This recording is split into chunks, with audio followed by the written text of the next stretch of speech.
Yo, balik lagi sama gue di channel Bernardin. Dan ya, pada kesempatan kali ini gue akan mengupdate lagi untuk video Bitcoin dan altcoinnya itu adalah Uniswap, teman-teman ya. Jadi udah lama nggak bahas Uniswap, kali ini akan saya bahas. Next, besok apalagi kalian bisa tulis di kolom komentar bawah video. Dan kemarin udah diupdate untuk Bitcoin dan juga CHZ dan lain sebagainya, sudah saya update juga buat teman-teman sekarang. Jadi sebelum saya mulai lebih lanjut untuk video pembahasan Bitcoin dan altcoin kali ini, saya juga mau ngucapin ya buat teman-teman mungkin yang dari kemarin atau ya udah selama hampir 1 bulan ini melakukan puasa ya, hari ini terakhir. Selamat juga buat teman-teman yang udah berhasil gitu ya puasa full dan merayakan hari rayanya gitu ya. Semoga makin berkat lah untuk kedepannya ya buat teman-teman semuanya. Oke, so ya, jadi akan saya bahas dulu untuk si Bitcoin. Overall ini masih sama seperti pembahasan saya di video Bitcoin beberapa waktu yang lalu ya, masih sama perspektifnya. Ketika dari sini dia reject, maybe adanya pemantulan, at least ngejar dulu nih ke key levelnya di sekitar $30.000 di box warna hijau ini, di sekitar 30.000 sampai 30.300-an dolar ya. Sebelumnya ini sempat secara daily terbentuk sebuah bullish engulfing, kemudian berubah menjadi bearish engulfing.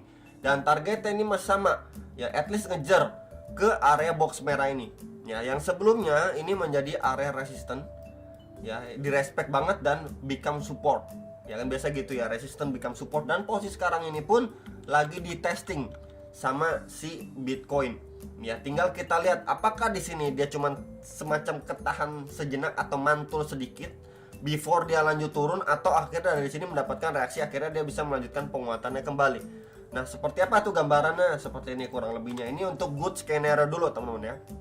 Karena targetnya udah ke achieve. Di sini ketika dia drop ya, di sini ketika dia drop, kalau misalkan good scenario-nya ya, di sini dia mengalami pemantulan ya, mampu reclaim area $30.000 untuk lanjut naik lagi, ngetes ataupun ngejar next target di sekitar 31 ribuan dolar. Ini untuk good scenario ya, garis warna putih ini. Tapi untuk bad skenario-nya ya, dari sini dia cuman mantul, let's say sedikit aja, kemudian ketahan, kemudian dia terbreakdown, ngetes ke bagian bawah sini ya, di sekitar 27.800-an dolar, terbreakdown, naik untuk retest sebelum lanjut turun lagi, ngetes ke area box warna kuning ini. Ini akan saya tandain dengan garis warna kuning dan sedikit saya tebalin ke seperti ini. Ini untuk bad skenario-nya, teman-teman. Yang ngejar area bawah ini yang sebelumnya kita bisa lihat menjadi support resistance pada sekitar 26.450 sampai 27.000 dolar ya. Jadi ini menjadi area key level untuk si Bitcoin posisi saat ini, karena secara target ini udah ke achieve atau sudah kecapai gitu ya, dan sedang di testing di area sini. Ini menjadi area penentu apakah dia cuma sekedar ketahan doang, mantul dikit kemudian dia terbreakdown, atau dari sini dia mengalami pemantulan dan untuk melanjutkan penguatannya. Jadi sama-sama dilihat untuk posisi saat ini ya, untuk key levelnya. Cuman kalau kita lihat dari bearish engulfing, kemudian pressure seller yang datang signifikan dari candlestick yang terakhir ini ya, menurut saya pribadi gitu ya, mungkin big possibility untuk si Bitcoin lanjut turun itu masih condong lebih besar persentasenya gitu, teman-teman ya. Jadi balik lagi, ini menjadi key level yang benar-benar penting untuk si Bitcoin posisi saat ini di range 28.300 sampai 28.700 dolar, sekitar area itu untuk si Bitcoin secara daily time frame ya. Kemudian kalau kita lihat untuk secara chart kosong, nah kalau pembahasan kemarin kan seperti ini, teman-teman ya. Pembahasan kemarin itu saya bahas itu dari swing low ke swing high-nya dia yang terakhir, maka kita mendapati dia koreksi sampai Fibo 0,6 sampai 0,5. Kemudian kita coba tarik lagi ya, dari swing low ke swing high yang terakhir. Nah, potensinya kan kalau worst case scenario dia testing lagi nih di area yang sama seperti pergerakan sebelumnya. Cuman yang perlu di note dan diperhatikan untuk posisi saat ini posisinya ketika dia for the first time setelah dia breakout terhadap EMA 2134, dia testing nih ya. Ini kita bisa lihat dia rally dan testing pertama kali terhadap EMA 34 garis warna biru ini. Kemudian dia mantul dulu sekali sebelum dia drop, ngetes di retestment 0,6 sampai 0,5-nya. Dan sekarang ini posisinya dia akan testing nih ya. Ini hampir testing terhadap EMA 34 secara daily time frame-nya. Kalau misalkan seperti sebelumnya, maka adanya chance atau peluang untuk si Bitcoin masih make a move atau one push again seperti sebelumnya di sini, sebelum dia drop turun, ngetes ke bagian bawah. Ya berarti untuk skenario terburuknya bisa terjadi ya jikalau memang dia benar-benar ngefollow seperti pergerakan sebelumnya. Tapi balik lagi, karena ini bisa dibilang area krusial atau key level yang tadi sudah saya sampaikan ke teman-teman sekalian. Kalau itu terbreakdown ya big possibility untuk skenario terburuk tadi bisa ngetes ke retracement 0,6 sampai 0,5 nya. Yaitu sedikit tambahan dari saya. Kemudian hal lain yang pengen saya sharingkan, ini kalau secara daily saya coba hubungkan ya bagian atas dengan bagian atasnya. Oke, di sini terbentuk sebuah trendline resistance. Dan kemudian kita coba turun ke time frame yang lebih kecil seperti time frame 4 jam. Kita lihat ke pergerakan yang lebih sekarang ini aja gitu ya. Di sini coba saya hubungkan juga dengan trendline support. Bentar, coba saya cari dulu trendline supportnya. And ya kurang lebih seperti ini ya teman-teman. Oke ya, ini coba saya tarik juga, hubungkan seperti ini. Ini saya adjust sedikit dulu. And ya. Jadi kalau saya adjust seperti ini ke movement yang benar-benar dekat-dekat terakhir ini ya, ini semenjak waktu dia break lagi, semenjak pertengahan April lah ya sampai per hari ini. Bagian atasnya kan beberapa kali kena touch teman-teman ya di sini. Ya beberapa kali ini kena sentuh dan kena reject. Bagian bawah juga di sini beberapa kali kena sentuhan dan mendapatkan reaksi pemantulan, dan posisi saat ini benar-benar lagi di testing dan struggling dia teman-teman. Either dia fake out atau malah dia benar-benar struggling untuk bertahan, kemudian dia terbreakdown teman-teman. Nah itu yang perlu diperhatikan kalau misalkan teman-teman mau lihat secara pattern ya, pattern. Kemudian kalau kita lihat secara struktur, sebelumnya memang di sini dia uptrend ya, higher high, higher low dan lain sebagainya. Oke, kita coba lihat dari sini ya.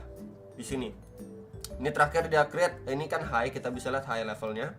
Ini low ya. Kemudian dia create lagi nih. Ini higher high lagi ya, and then dia create higher low di sini. Kemudian dia create lagi nih. Ya, higher high lagi. Kemudian dia create higher low ya. And then dia create lagi nih di sini. Higher high, higher low, higher high, higher low, and then di sini kita bisa lihat dengan seksama ya, sama-sama. Sebentar ya, di sini saya coba aja sedikit. Terakhir kali dia kan harusnya at least bertahan, kemudian bikin higher high baru gitu ya. Cuman di sini dia malah drop dan create yang namanya lower high di sini. Ya ini pada pergerakan 16 April nih teman-teman. Nih, lower high.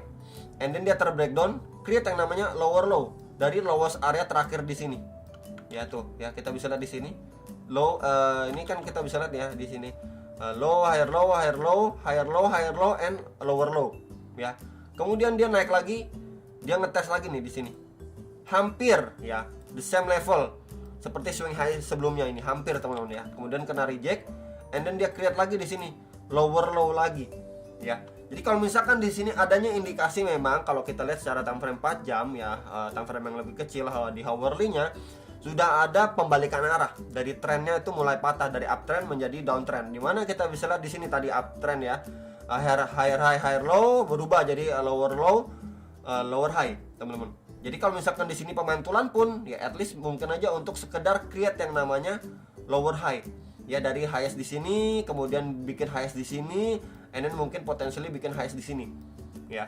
Jadi memang bisa aja indikasinya dari sini adanya pemantulan untuk sekedar retest atau ngebentuk yang namanya lower high dari highest area sebelumnya.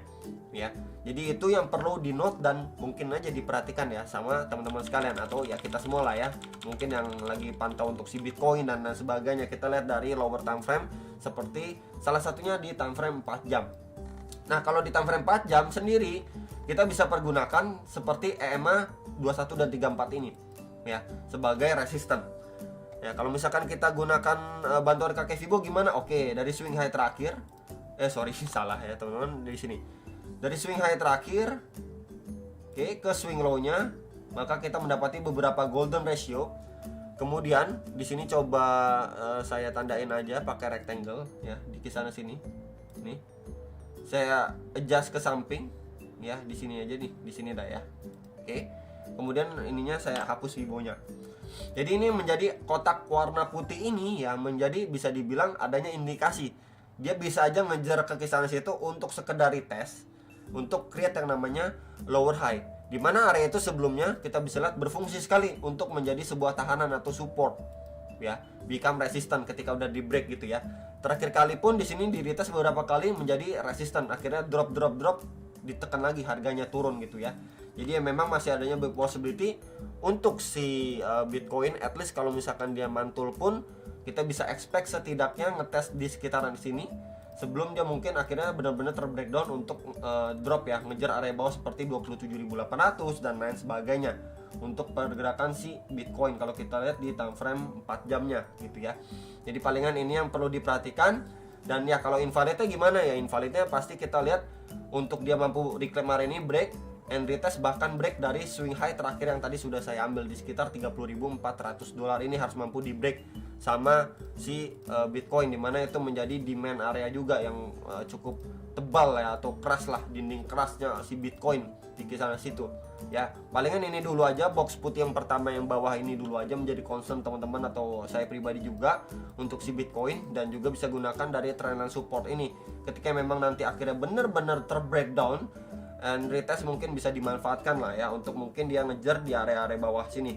Nah, meanwhile untuk sementara ini dia masih ketahan di area demand sini. Nih, tuh. Ya, dia masih ketahan di sini. Ini di sini tuh. Masih ketahan di situ at least. Jadi mungkin ya, karena masih fresh, masih pertama kali di testing, mungkin masih ada possibility lah untuk dia sedikit naik lagi before dia mungkin melanjutkan penurunannya. Itu untuk si Bitcoin. Kemudian ini untuk si Uniswap. Nah, si Uniswap secara daily, ini quick update aja teman-teman ya. Overall dia benar-benar struggling ya, bertahan di atas EMA 200 secara daily time frame. Kelihatan dari mana? Kita bisa lihat aja dari pergerakan-pergerakan sebelum-sebelumnya. Ini di testing berapa kali kena reject, dan di sini lumayan struggling ya, dia udah bertahan di atas, drop lagi, atas lagi, drop lagi gitu ya, sideways di sini. Akhirnya dia memutuskan untuk terbreakdown, dan dia beberapa kali percobaan lagi naik ya reject lagi gitu ya. Jadi kita bisa lihat Uniswap terhadap EMA 200 itu respect lah ya secara daily-nya.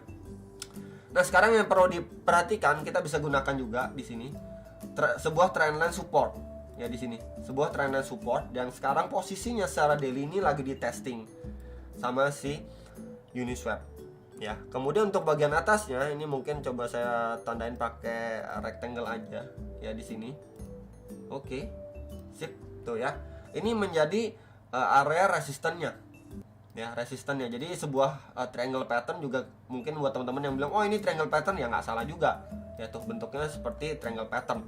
Tinggal kita lihat aja nanti apakah dari sini ya untuk si Uniswap akhirnya mampu bertahan, kemudian dia retest lagi ke resist atasnya ini di sekitar 6,35 sampai 6,5 dolar, atau akhirnya dia memilih terbreakdown, akhirnya retest untuk ngejar beberapa area target ya. Beberapa area target kalau dia terbreakdown bisa perhatikan area berapa bro, di sini dulu ya, di sini ini di sekitar 5,516 sampai 5,63 dolar. Next lagi di sekitar berapa? Next lagi di sekitar sini teman-teman, di sini ya, di sini ya. Ini di sekitar 5,244 sampai 5,376 dolar. Dimana sebelumnya ini kita bisa lihat menjadi loss area pada pergerakan 10 Maret 2023. Di sini juga pada 5678 Januari nih yang angkat harganya, mampu ngangkat harga si Uniswap secara daily time frame ya. Jadi palingan kalau dia terbreakdown bisa diperhatikan ini menjadi dua area target, tapi kalau dia mampu ngangkat pun ini dulu obstacle yang benar-benar harus mampu dilalui sama si Uniswap gitu ya. Nah, kalau kita lihat secara pattern target maksimal, nah ini sebagai penutup ya. Kita lihat untuk bagian depannya, kalau dia mampu break ya, breakout dari si resistennya, ini menjadi target maksimalnya, mungkin ngejar ke kisaran 7,94 dolar lah, sekitar area sini.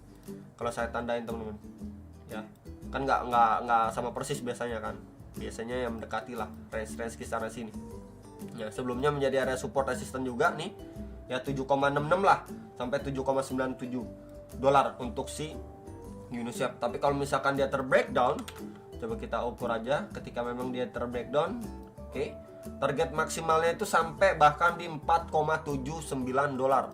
Kalau saya tandain range-nya itu ya pas juga nih di range kisaran sini. Nah, di sini. Ini menjadi loss area pada pergerakan 9 November 2022, teman-teman. Ya, setelah dia kena reject keras dari area sini. Jadi palingan itu teman-teman untuk si Uniswap ya. Jadi tinggal mungkin bisa diperhatikan untuk beberapa area pentingnya. dia bergerak di dalam sebuah triangle pattern dan mungkin bisa dimanfaatkan ketika dia terbreakdown atau sudah terbreakout. Ya posisinya sekarang ini dia lagi di tengah-tengah lah bisa dibilang ya, atau ya pokoknya di ujung tanduk juga bisa dibilang, karena udah di bawah ataupun di garis trend line support ini yang beberapa kali memang masih mampu diselamatkan ya, 1, 2, 3 kali sebelumnya kan atas, ini udah keempat kalinya. Cuman ya posisi saat ini ya sellernya itu ya lebih dominan lah ketimbang buyersnya. Itu aja teman-teman yang bisa saya sampaikan, semoga bisa bermanfaat dan sampai jumpa untuk next video. Salam profit.